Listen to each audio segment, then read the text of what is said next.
Good morning, students.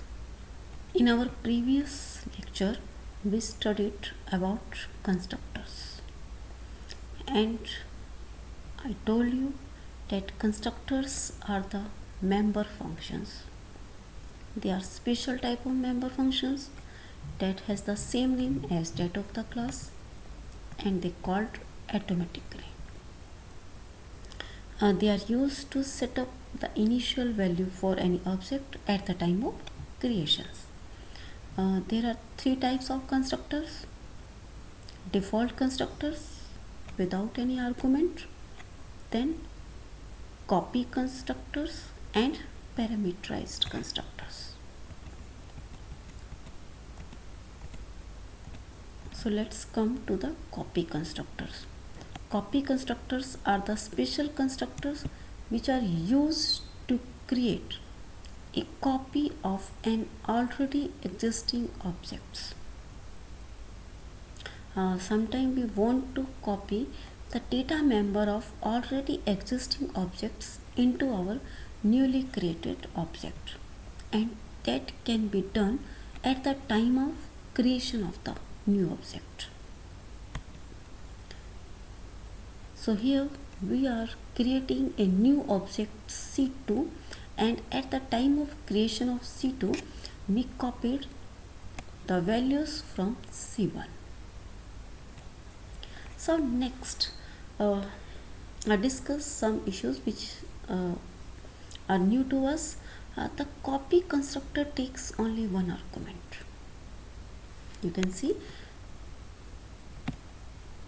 rect ampersand c. It has a single argument. Why? Because it wants to copy the data members of existing objects, and we are talking about a single object, so it always has a single argument, and that single argument is any object of same class type. And another thing, they are passed by reference. It is necessary to use a reference in the argument of a copy constructor. We always use ampersand, or you can say we always use reference to pass any objects. We can't pass value directly as argument. If we pass argument by value, its copy is constructed using copy constructor. So when we pass value, of course our new object is created by the copy of existing constructor. It means when we use the copy, it automatically call the copy constructors again.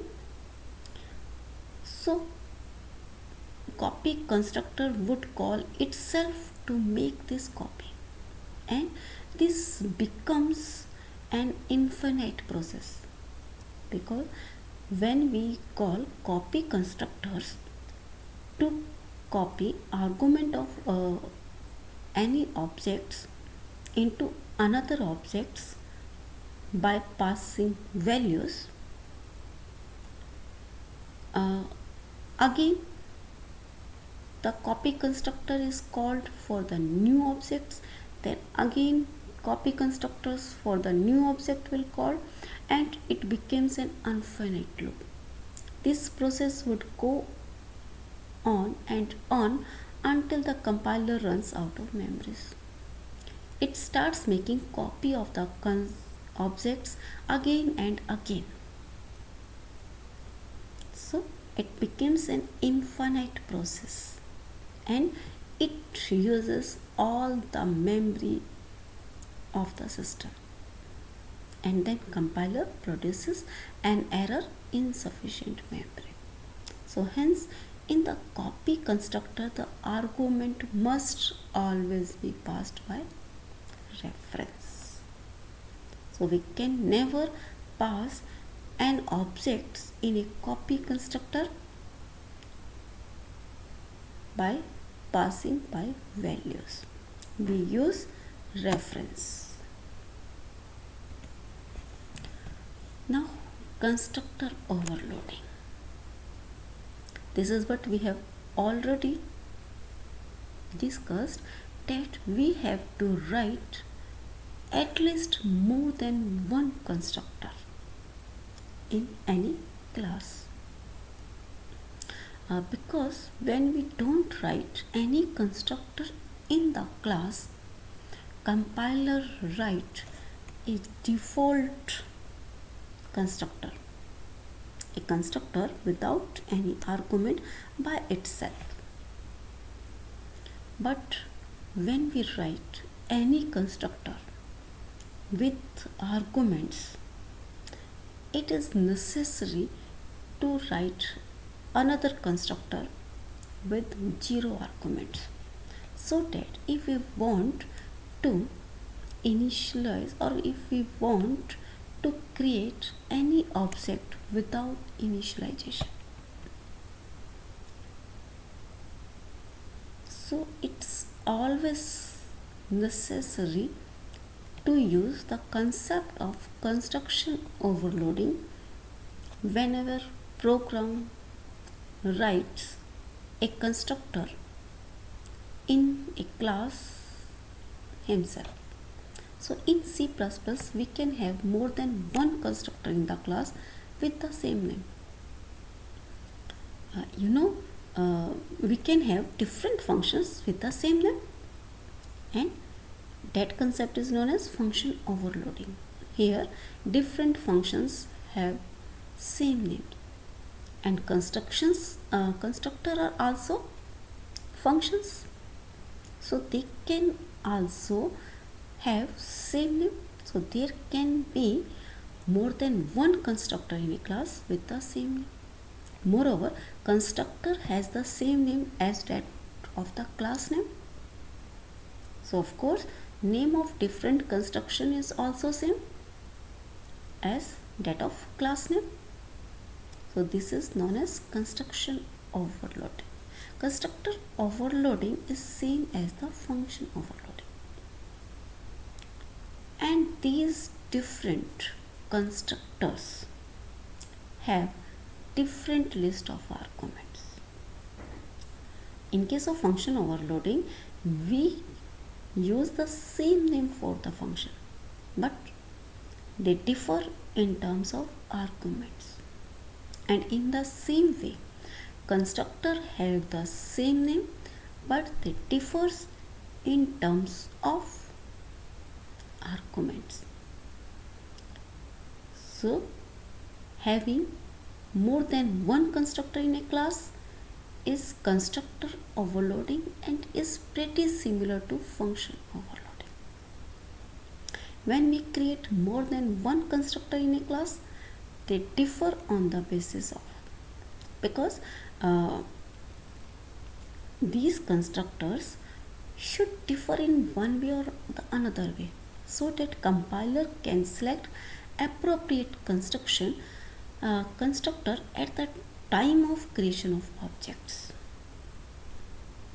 So how can we make them different even if they share the same name? And that can be done on the basis of parameters. So there are three different, you can say, approaches, or there can be three different types. One is different number of parameters. We can have different number of parameters. One constructor can have 0 parameters, another constructor can have 2 parameters. Then different types of parameters. Two constructor can have same number of parameters, like both have 2 integer, and like one constructor can have 2 parameter, integer, and second can also have 2 parameter, but the parameters can be of different data, like float. So compiler can easily select appropriate constructor with the help of data type. So they can have different number of parameters, like one arguments can have a single parameter integer, another constructor can have two parameters integer. Then there may be the cases that they can have same number of parameters but data type of the parameters are different. And then third category, different order of parameters. I mean, two constructor can have same number of parameter and same type of parameters, but the order of parameters are different. Like we have a constructor 1 with parameter integer and float, and we can have another constructor which has parameter float and integer. Although both these constructors are using two parameter integer and float, but their order are different. One has integer first and then float, another has float first and then integer parameter. So they are also different. So we can have constructor which has same name but they differ on the basis of their parameters. Now it's easy for the compiler to choose the appropriate constructor at the time of creation. So while writing multiple construction in a class is known as construction overloading in C++. Overloaded constructor essentially have the same name and different in terms of arguments. We cannot have two argument which has same number of parameters, same type of parameter and same order of parameters, because in that case compiler cannot differentiate between these two constructors and he was unable to select the appropriate construction at the time of creation of object. So a constructor is called with the matching argument. So compiler will call the constructor with the matching argument. So while creating the object, argument must be passed to let compiler know which construction needs to be called. It is almost necessary to write at least two constructors at a time. I've already told you it is necessary. It is not mandatory, but it is necessary to write at least two constructors with zero argument and with argument. If we don't write zero argument constructor, we will not be able to create an object without initialization. I mean, we cannot write or we cannot create an object without initialization.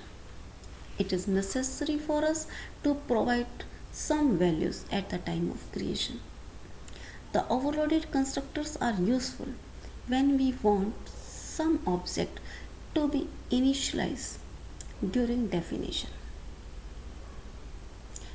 and some not to be initialized, because when we write two constructor, one with argument and another without any argument, it is up to us and whether we want to initialize the object at the time of creation or not. So it's user choice. We can create any object without initialization. We may want to provide it values after some time, or we may not know the value of the data member of an object at the time of creation. We can take the value for the objects during run time. We can take value from the users. So there may be different cases when we don't have values at the time of initialization. We just need to create objects, and the values for the data member of that objects can be given at a later stage. So it is necessary to write a zero argument constructor, and then we can have a constructor with any number of arguments also, so that if we want to initialize it at the time of creation, we can use that constructor. So constructor overloading comes under compile time polymorphism as function overloading. I have told you constructors are also like ordinary functions. They behave like ordinary functions. We can overload construction just like ordinary functions. And the same way, construction overloading implement at the time of compilation. That's why they comes under the category of compile time polymorphism. That the appropriate construction is chosen by the compiler at the time of compilation. Whenever compiler compile a program, it connect or it link the appropriate constructor with the creation of object.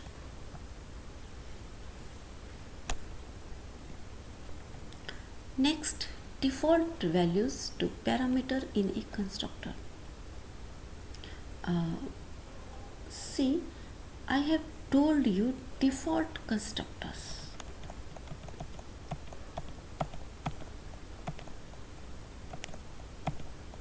See, default constructors. These are the constructor which does not take any arguments. But it is one definition. It is one part of defining a default constructor. Constructor which does not take any arguments. Or we can say it has no parameter. But there is another thing. They can also have parameters with default value. So default constructors can be without any parameters or with parameters with default values. So in our previous example, like exp here, we discussed about the default constructors that don't take any parameter. But now we are going to discuss default constructors with default values of parameters.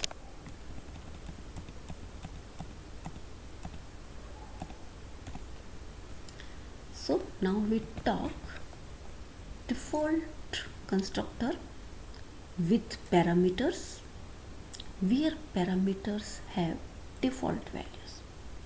Default values are the, you can say, initial values that can be used if we have no other values, or if we have not provided with another values. So a default constructor is a constructor that either has no parameter, or if it has parameters, all the parameters have default value. Okay, if they have parameters,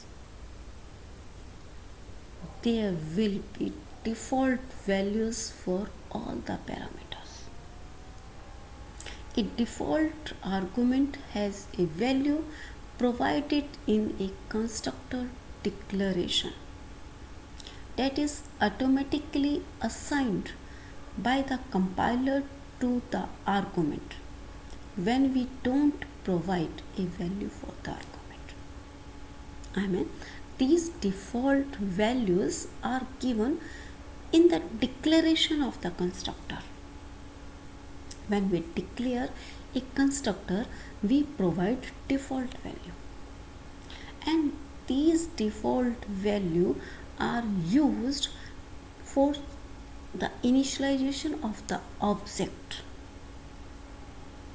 but they are used only in case when we don't provide a value for the argument. I mean, even if there are default values for the parameters, we can pass value for that argument.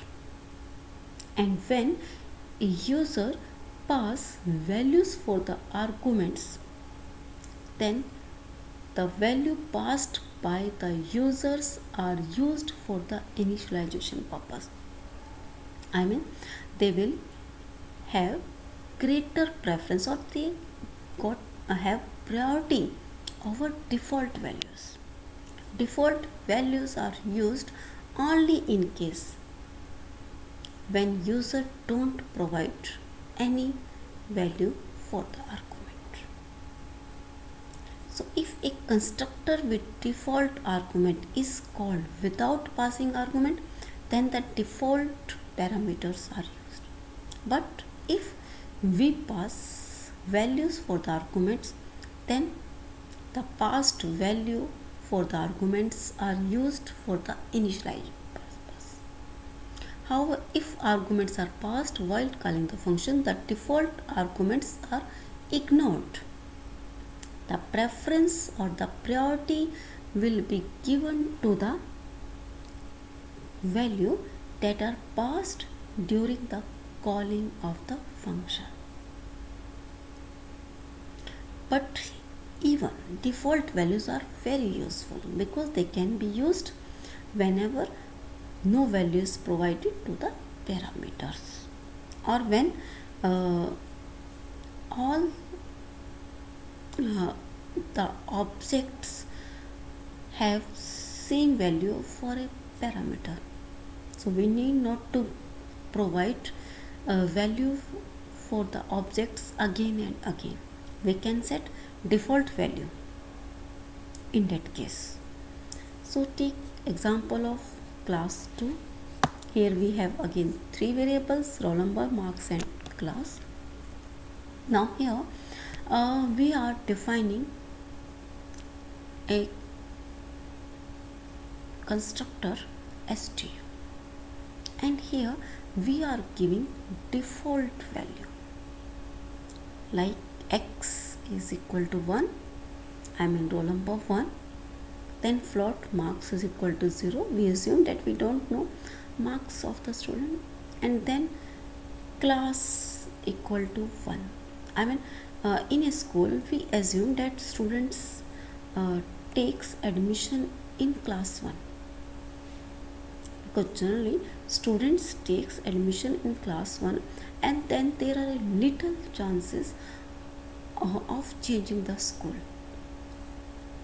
So here we provide a default values to all these arguments. And now see in main we have two different objects, s1 and s2. In case of s1, we set value 2 and 34.50. We are not giving value for the third argument. So here in this case the default value is used, while rn is given to 2 and marks is given 34.5, but class is given 1, that is default parameter. And then in another example, during the creation of object s2, we are providing all three values, and all these three values are used to set different data members of the class, like rn is 4, marks is 29, and then class is 2 here, because we are providing value of c also. So Here it uses the value provided by the arguments rather than default value. So value of C is 2 in case of S2, because in this case the default value is ignored by the compiler. So these are the concept for the default value to parameter in a constructor. I mean, in just like any ordinary function where we can have default value for the parameters, we can also declare constructors with the default values, and these default values are useful when user don't provide any value to the arguments, or they can use to set the default values. So here these are the few concepts of the constructors which you have to read in order to understand the concept of constructors.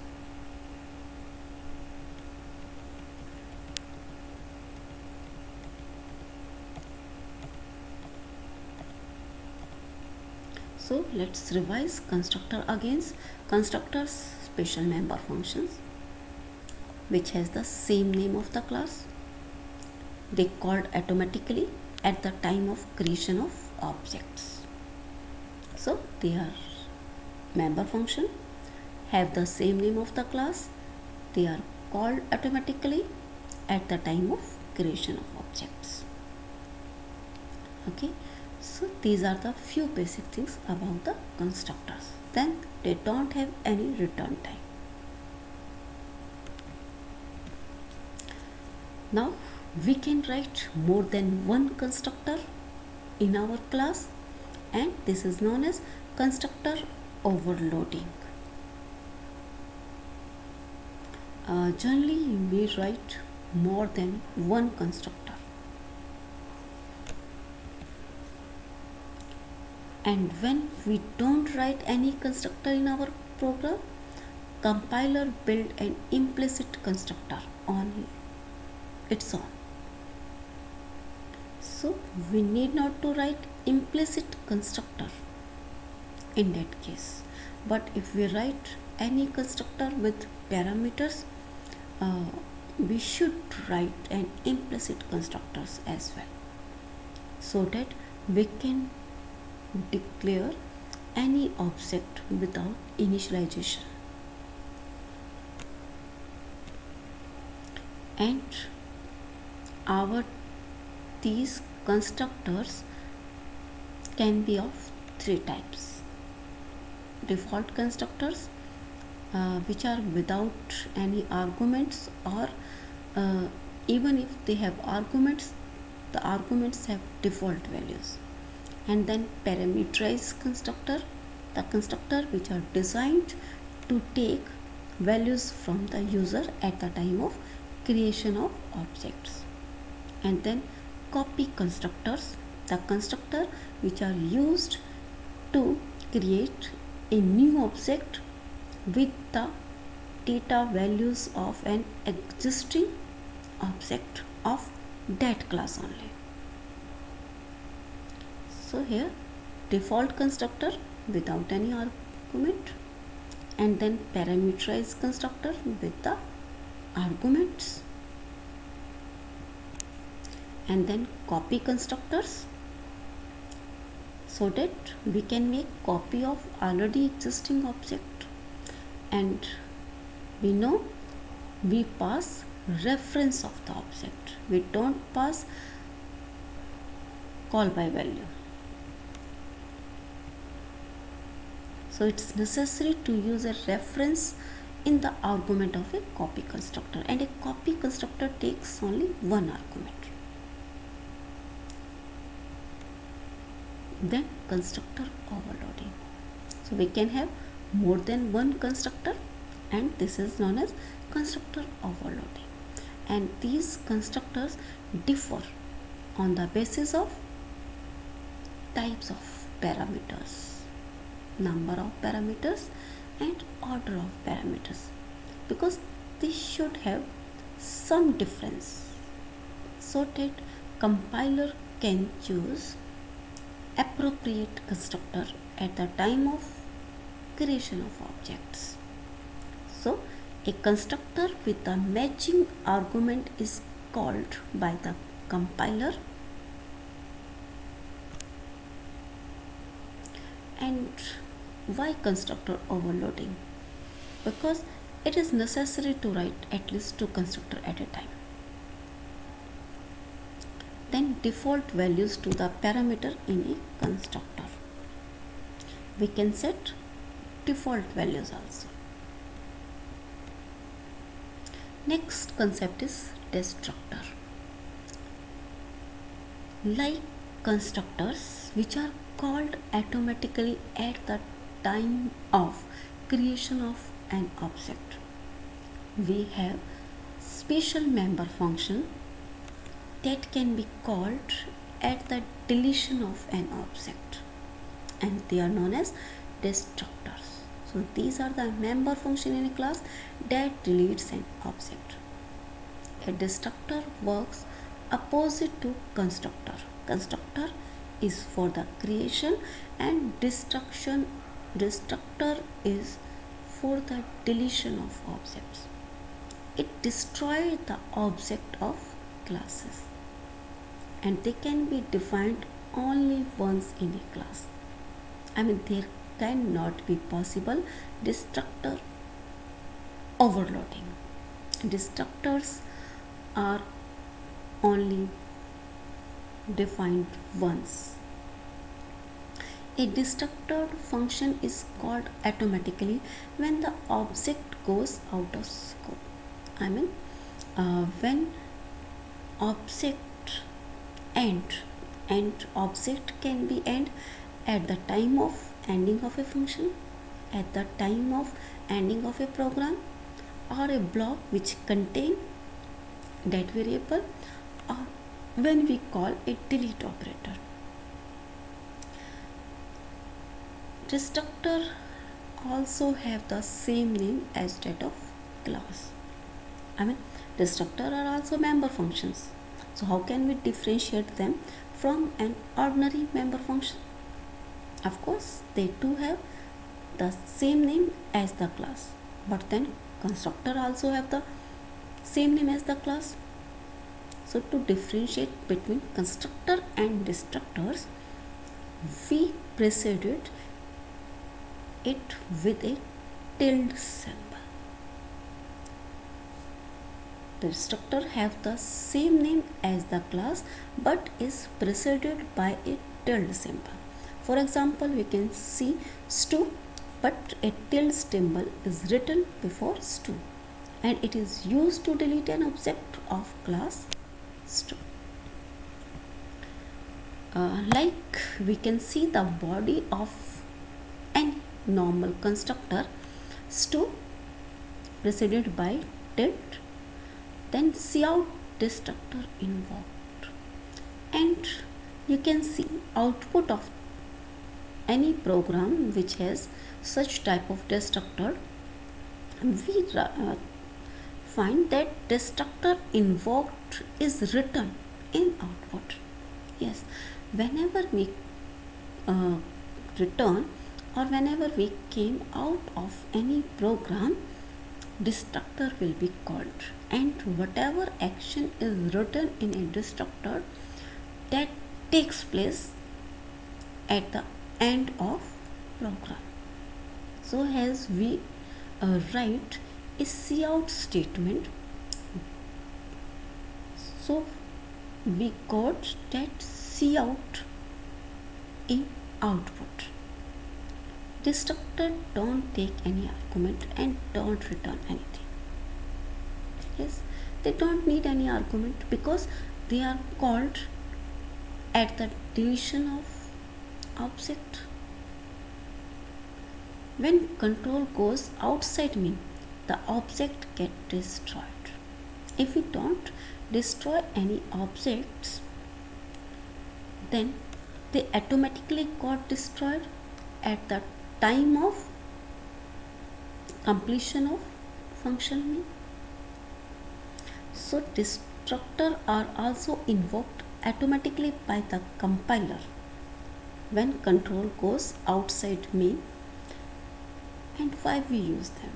We use destructor to deallocate memory that was allocated to object by the constructor. They are very useful in the deallocation of memory.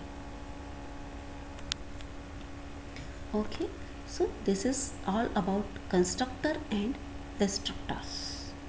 Thank you.